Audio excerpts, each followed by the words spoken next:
Okay, so you're thinking about launching a startup. That's awesome. It's a wild ride, but honestly, it can feel like Yeah, trying to find your way through a jungle blindfolded, I like that. which is why we're diving into some advice from Entrepreneur today Yeah, to make it all a little less, less like a blindfolded jungle trek. exactly. Think of this deep dive as your machete, Okay. helping you cut through all the noise and find a clearer path. I like that analogy. So this particular article we're looking at, it lays out 4 essential steps to take that great idea you have Right. and actually turn it into a successful business. It's like a roadmap, but Yeah. it's not the kind that just gets you from point A to B. Right. It's packed with insights all along the way. I love it. And the first stop on this roadmap is all about validating your idea. Yes. Now, this might sound obvious, but you'd be surprised how many people, brilliant people, Oh, yeah. skip this step and then they end up building something that, well, That nobody wants. exactly, building castles in the sand. Yeah, it's like that story. You know the one about the guy who invented rolling suitcases? Oh, yeah. Like decades before they were actually popular. Way ahead of his time. Yeah. But he was so sure it was a brilliant idea, he didn't stop to ask if anyone would actually want to To use them. wheel their luggage around. Ouch. Yeah. Tough lesson, right? That's a tough lesson. So this article really stresses you got to go way beyond just asking your friends and family. Yeah. Do you like my idea? Yeah, exactly. We need to see real demand, the kind that turns into, Sales. yes, It's not about warm fuzzies. it's about cold, hard cash. So how do you do that? Well, the article suggests go beyond simple questions like, Would you pay for this? yeah, would you pay for this? Instead, try to frame it as a problem and a solution. Okay. So like, are you tired of dealing with, and then fill in the blank with whatever the frustrating issue is. I see. My product solves this by doing, and then whatever it is your product does, Yeah. would this be something you'd invest in? Ooh, that's good. Yeah. It makes them really think about the value. Yeah, and they really have to consider, would I actually pull out my wallet for this? Exactly. Love it. And even better, see if you can get some pre-orders Oh, wow. or deposits. Even that early validation can save you so much heartache and wasted resources. It's like dipping your toe in the water before Before you jump in. jumping in the ocean. Yeah. Right. Now, here's where it gets interesting. Okay. The article, it says you, the founder, You. you should be the first one out there Yes. selling your product. Think about it. Okay? Who knows your product better than you? That's true, yeah. Those first 100 customers, that's gold. Oh, wow. You're going to learn so much from those direct interactions. So it's not just about making those first sales. Right. It's about the feedback you get and how you refine your pitch. Exactly. It's like market research Uh-huh. and sales all in one. All rolled into one. Wow. And that's super valuable for shaping your product and how you bring it to market.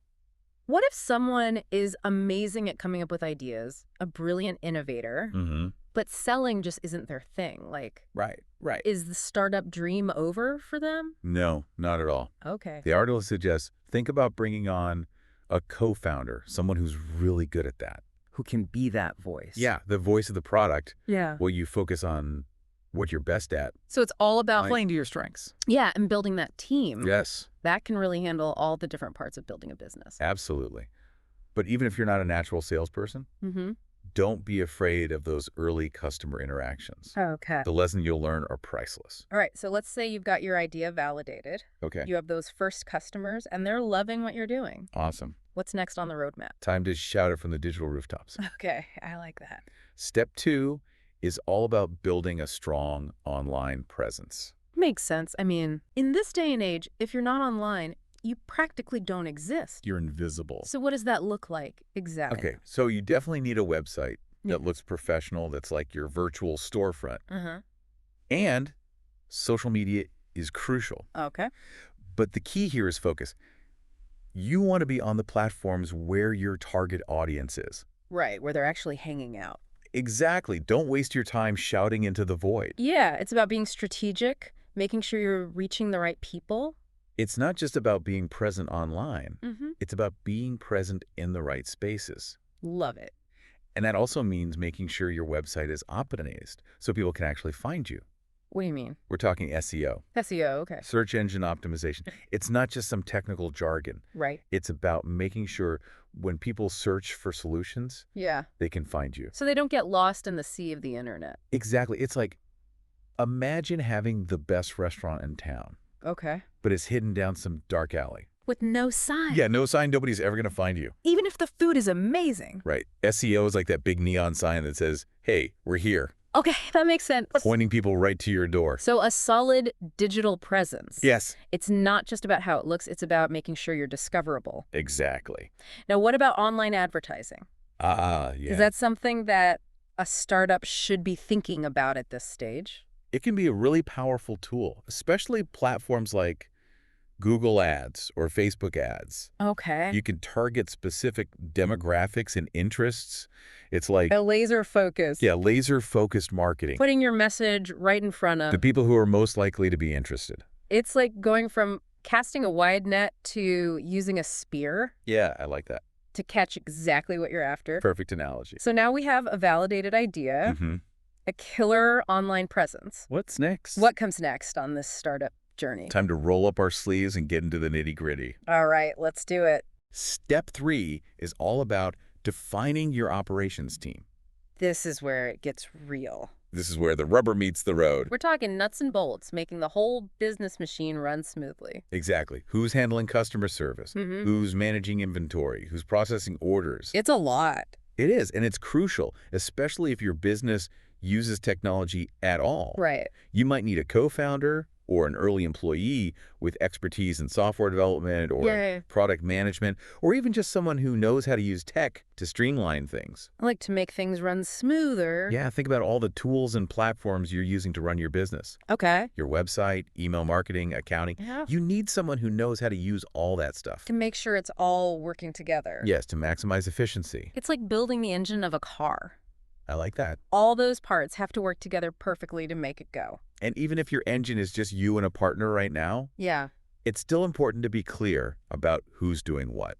So you don't have chaos. Exactly. Clear roles and responsibilities, even if you're wearing multiple hats. Right. So it's not about having a big team right away. No. But it's about, Clarity. yeah, who's doing what. Exactly. Even if it's just you and a co-founder juggling everything. That brings us to a topic that sometimes gets overlooked. Okay. Setting up HR and financial systems. Ooh, I can hear the groans already. Yeah, right. HR and finances, that doesn't sound nearly as fun as some of the other stuff we've been talking about. I get it, but it's really important. Oh, why that? Trust me on this one. Getting those systems in place early on, it'll save you so much trouble later. Okay. Think about it this way.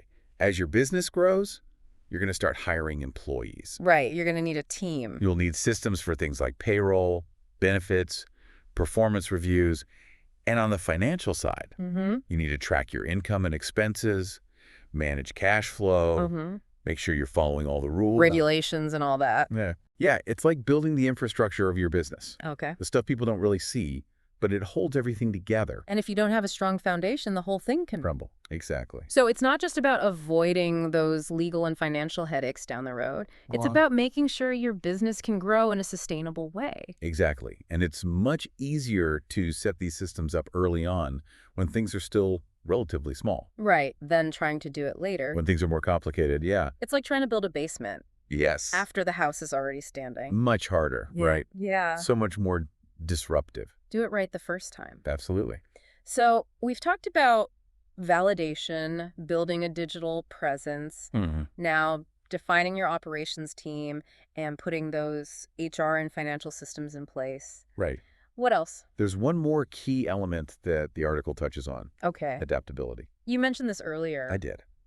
And I'm really curious to hear more about why it's so crucial for startup success. Well, the startup world, it's constantly changing. Things move fast. New technologies, consumer preferences shift, and the competition, it can all change in the blink of an eye. Yeah, it's a wild ride. It is. And to survive in this environment, you need to be able to adapt. To go with the flow. To pivot when you need to. Okay. Even be willing to scrap ideas that aren't working.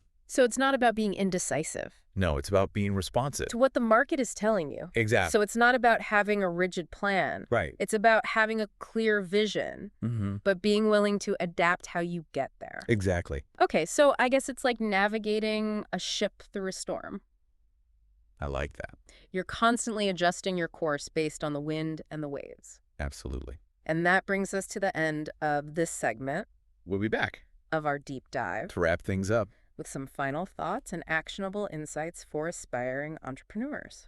Stay tuned. Welcome back. All right. So we're continuing our deep dive into these essential steps for startup success. And I think it's worth going back to that idea of validation. Okay. Remember that guy with the rolling suitcase? Yeah, the one who was way ahead of his time. He wasn't the only one with a brilliant idea Right. that just flopped because nobody wanted it. It's a good reminder that even the most brilliant ideas need to be tested in the real world. Absolutely. It's so easy to get caught up in the excitement Yeah. of your own idea and forget to check if anyone else is actually excited about it too. You got to make sure there's a market for it. Right. Like, who are you building this for? Exactly. And that's why this article, it really stresses the importance of validation. Mm. Think of it from an investor's perspective. Okay. If you were going to put your money into a business, Yeah. wouldn't you want to see proof That people are actually interested in what they're offering? that people are willing to pay for it? Yes. Yeah, you wouldn't invest in a restaurant Right. if the chef hadn't even tested the recipes out yet. Exactly. You want to see if people actually like the food. Right. You need proof that there's a demand for it. And that's where the idea of being your own salesperson comes in. Okay. It's not just about making a few sales. Right. It's about gathering information. So you're basically testing the waters. Yes, you're testing a hypothesis. Like a scientist in a lab. Exactly. Each interaction you have with a potential customer, Yeah. it's a data point Okay. that helps you refine your approach. It's like when you launch a new app and users start doing things with it that you never even imagined. That you never even thought of, yeah. And then those unexpected uses can spark a whole new direction for the product. Absolutely. So don't underestimate the power of those early customer interactions, Even if you're not a natural salesperson. even if it feels a little uncomfortable at first. Right, because the insights you can gain are just so valuable. Priceless, really. All right, so let's say you've validated your idea. Okay. You have those first few customers who are absolutely loving what you've created. Awesome. What's the next step? Well, the article talks about building a strong digital presence. Makes sense. I mean, like we said before, Right. if you're not online these days, You practically don't exist. but where do you even begin? Mm-hmm. There are so many platforms and strategies. It can definitely feel overwhelming. Yeah. But remember, you don't have to be everywhere. Okay. You just have to be where your target audience is. So start by figuring out who is your ideal customer. Exactly. Where do they hang out online? What are they reading? What are they watching? What are their pain points? What keeps them up at night? And how can your product or service solve those problems? So it's about really understanding your target audience and then crafting a digital presence that speaks directly to them. Yes, if you're targeting a younger demographic, Yeah. you might want to focus on creating engaging content on Instagram. Right. But if you're in the B2B space, Okay.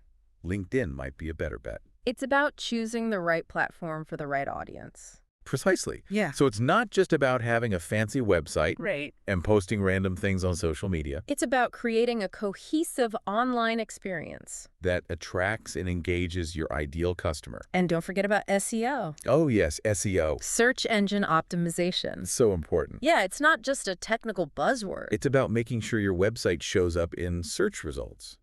When people are looking for what you offer. Exactly. Think about it. Okay. When you're looking for something online, what do? I type it into Google. You search for it, Right. and you probably click on one of the top results. Yeah, usually. So you want to make sure your website is one of those top results. It makes sense. And there are a lot of strategies you can use to improve your SEO. Like what? Well, one thing is optimizing your website content Okay. with relevant keywords. So when people search for those keywords, Yeah. your website pops up. So it's like speaking the language of your target audience. Exactly. You want to use the same words and phrases that they're using. And what about online advertising? That can also be a great way to reach potential customers, Okay. especially platforms like Google Ads and Facebook Ads, where you can target very specific demographics. So you're not wasting money on people who aren't interested. Exactly. You're putting your message right in front of the people who are most likely to want what you're selling. It's like a laser-focused billboard I like that. A laser-focused billboard. that only your ideal customer can see. Perfect. So we've talked about validation. We've talked about building a digital presence. Mm-hmm. Now let's move on to the inner workings of the business. Step 3. Defining your operations team. You trust, right? Now you've got a validated idea. Yeah, You've got a way to reach your customers online. you're making progress. Now you need to figure out, how is your business actually going to run? Okay, the day-to-day operations. Exactly. Who's handling customer service? Mm-hmm. Who's managing inventory? Who's processing orders? Who's keeping the website up and running? It's like building a well-oiled machine Yes, and all the parts need to work together smoothly. for everything to run efficiently. And this is especially important if your business involves technology. Okay, so many businesses do these days. Almost all of them. You might need someone with expertise in software development Right. or product management. Or even just someone who's really good at using different software tools. Absolutely. Think about all the tools you're using to run your business. Yeah, there are a lot. Your website, email marketing software, accounting, customer relationship management, the list goes on. It can be overwhelming It can. You need someone who understands how to use all these tools That's right. effectively to make things run smoothly. to maximize efficiency. And even if your team is just you and a partner, Okay. it's still important to have a clear understanding of who's doing what.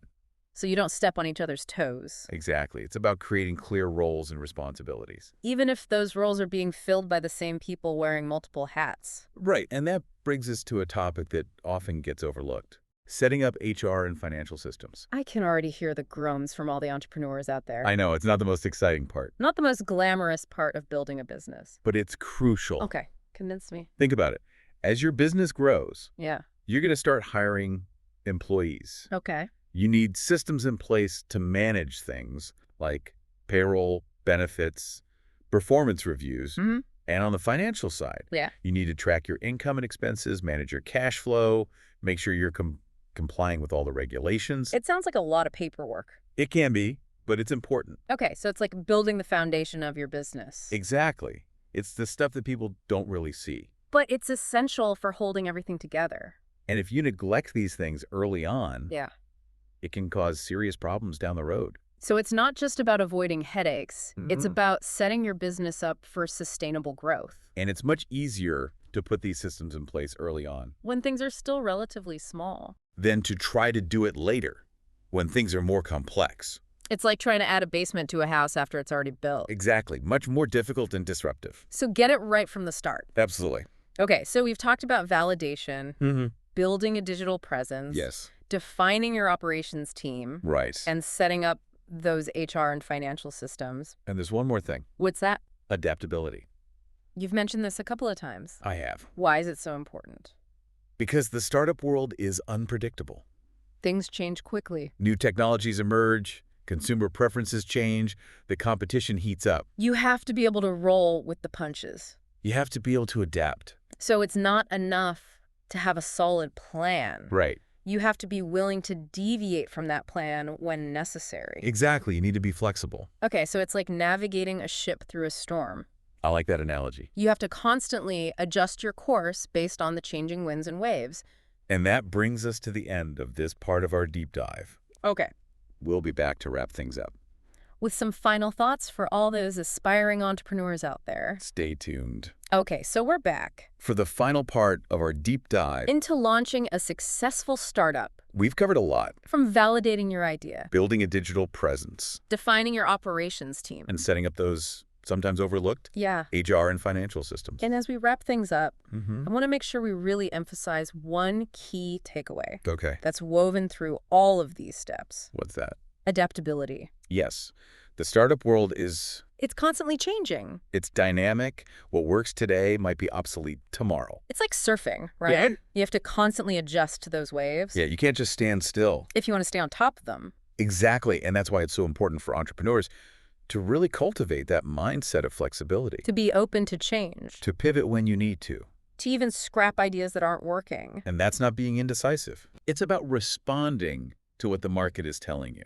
So it's not about having that rigid plan set in stone. It's about having that clear vision, Yes. but being willing to adjust the path to get there. Absolutely. And remember, you don't have to navigate all of this alone. You don't. Build a strong team around you. Surround yourself with people who can help. Advisors, mentors. And tap into those resources that are out there. There's a whole ecosystem of support for startups. There is online community. Incubators, accelerators. Venture capitalists. So many different avenues for guidance and funding. And don't underestimate the power of learning from other people's mistakes. Oh, yeah. Read those case studies. Analyze successful startups. Talk to entrepreneurs who have already done it. Yeah, get their insights. Their experiences can be invaluable. It can help you avoid those common pitfalls. Absolutely. It's like having a guide. Leading you through the jungle. They know the terrain. They can help you avoid danger. And find the best path. And don't be afraid to ask for help when you need it. Never be afraid to ask for help. Whether it's mentors, Advisors, investors, other entrepreneurs. There's no shame in needing support. It's actually a sign of strength. Recognizing that you don't have all the answers. Building a successful startup, it's a team effort. Takes a village. Exactly. And as you go on this journey, remember to celebrate your wins along the way. Yes, it's hard work. It's important to acknowledge those victories, big and small, They'll keep you motivated. when those inevitable challenges pop up. Absolutely. So to wrap things up for our listener out there Okay. who's ready to take that leap and launch their own startup, Yes. remember this. Validate your idea. Okay. Build that strong digital presence. Define your operations. Set up those HR and financial systems. And most importantly, Be adaptable. embrace the journey. Ask for help when you need it. And never lose sight of your passion. It's a roller coaster, It is. full of ups and downs. But if you believe in your vision, You can get through anything. You got this. thanks for joining us on this deep dive It's been fun. into the world of startups. We hope you found it helpful. And to all you aspiring entrepreneurs out there, We're cheering you on. go make your mark on the world. Build something amazing.